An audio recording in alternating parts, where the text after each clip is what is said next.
Bonjour les amis, ici Stan Carré, sophrologue et coach en développement personnel. J'espère que vous allez bien. Dans cette vidéo, je vais vous donner 5 conseils pour communiquer avec un manipulateur pervers narcissique.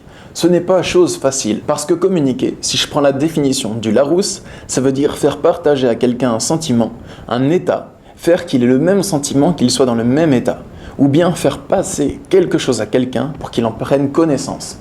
Communiquer, ça implique donc de faire marcher son empathie pour se mettre à la place de l'autre, pour comprendre le point de vue de l'autre, l'intégrer et agir en conséquence. Ce n'est pas juste discuter de la pluie du beau temps, parler de généralité ou bavarder. La communication, c'est quelque chose de plus sérieux. Comme certains couples, on dit que le secret pour qu'un couple marche bien, c'est la communication. Un couple qui ne communique pas, généralement, il a plus de problèmes qu'un couple qui communique. Pourtant, le couple qui ne communique pas, les deux personnes peuvent quand même discuter ou échanger verbalement. La communication, c'est autre chose, c'est un autre niveau de profondeur.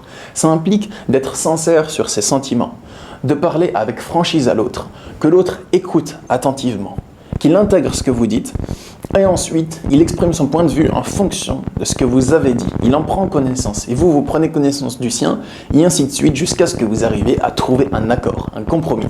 Le pervers narcissique, son but, c'est de ne pas communiquer. Il ne veut pas parler de ce qu'il ressent vraiment. Il ne veut pas exposer ce qu'il est devant les autres personnes. Il essaye justement de tout faire pour saboter toute tentative de communication et la tourner au conflit. Pour ça, il peut vous faire des reproches, vous poser des questions avec une logique fallacieuse pour vous déstabiliser. Il peut vous critiquer, vous culpabiliser, vous rabaisser aux yeux des autres pour se mettre en avant.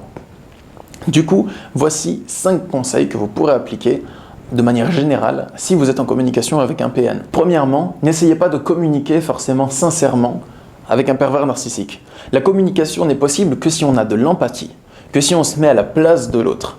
Et lui, il est déconnecté de son empathie. Le seul moment où il peut réellement communiquer, s'il a vraiment un comportement pervers narcissique, le seul moment où il peut vraiment communiquer, c'est quand il a un intérêt à le faire, c'est quand il est en train de négocier quelque chose ou d'obtenir un avantage personnel immédiat. Vous pouvez discuter, échanger ou bavarder avec lui, mais toute tentative de le remettre en question, lui, de parler de choses sérieuses, d'aller au fond des choses, ça risque de pas fonctionner, car il aime qu'on le regarde, il est sans cesse dans le fonctionnement pervers et narcissique à la fois, donc franchement, communiquer avec ce genre de personnes, c'est cause perdue. Deuxièmement, si vous pouvez éviter d'avoir un échange verbal avec ce genre de personnes, c'est mieux.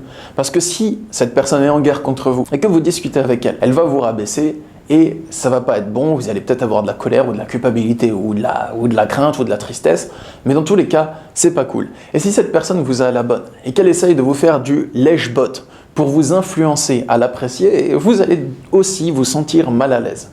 Donc, je vous invite fort à ne pas avoir d'échange verbal avec cette personne, du moins, pas plus que nécessaire. Pas plus que nécessaire pour le boulot, pour la garde alternée, pour des choses comme ça. Troisièmement, lorsque vous parlez avec un pervers narcissique, ne croyez pas ce qu'il dit. S'il vous accuse d'avoir fait telle ou telle chose, s'il vous accuse d'être la cause de ses souffrances, s'il dit « je t'ai frappé, mais c'est de ta faute »,« je t'ai insulté » ou « je t'ai grondé, je me suis mis en colère, mais c'est de ta faute », ne croyez pas tout ce qu'il vous dit à votre propos.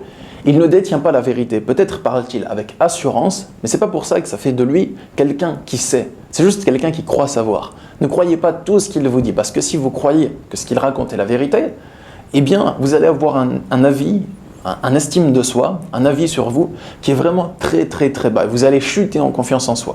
Donc prenez ce qu'il vous dit comme étant uniquement son discours, une vision tordue, une vision biscornue de la réalité, c'est pas la réalité. Quatrièmement, inversez les pronoms. Si il vous dit tu es manipulateur, s'il vous dit tu es calculateur, tu es égoïste, tu n'es pas une personne de confiance, remplacez le tu par je et voyez si ça résonne.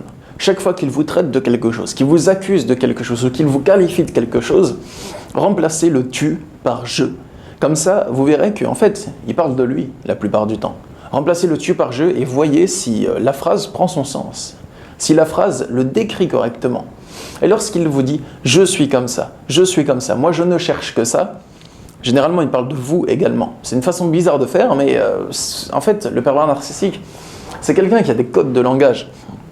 C'est quelqu'un qui a une façon de s'exprimer qui est totalement biscornue. Et au moins qu'on soit rentré dans sa logique, Généralement, en toute communication est impossible. Si vous remplacez le tu par je, vous comprendrez qu'en fait, en disant tu, il parle de lui. Et en disant je, des fois il parle de vous. S'il dit je ne suis qu'amour, je ne cherche pas le conflit, je me sens agressé, je suis quelqu'un de gentil, de bon et d'honnête, en général, il parle de l'autre. Ça vous permettra de savoir à qui vous avez affaire et d'être moins déstabilisé quand vous parlez avec ces gens-là. Et cinquièmement, vous avez le droit de refuser de lui obéir. Vous n'êtes pas obligé de vous justifier.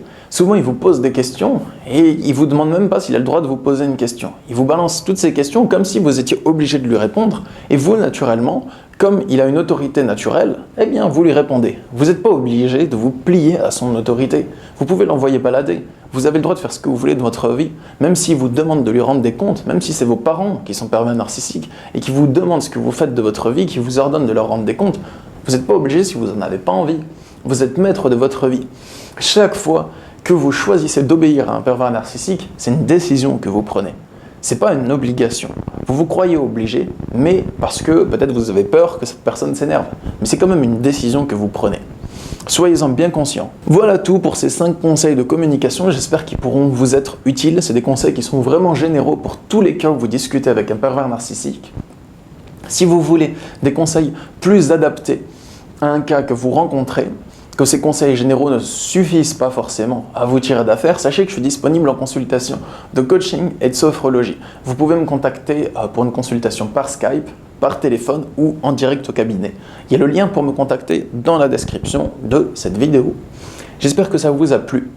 N'hésitez pas à vous abonner à ma chaîne pour ne pas manquer mes prochaines vidéos. Je vous souhaite une très bonne journée et je vous dis à bientôt. Au revoir. Discothèque en bois, un bon relou se rapproche de moi. Avec son air du style, m'amuser je connais pas. 5 heures du matin, idéal pour un débat. Voilà qui me tchatche, genre j'ai étudié ton cas. Il me dit qu'un blanc comme moi ne doit pas chanter tracas. Alors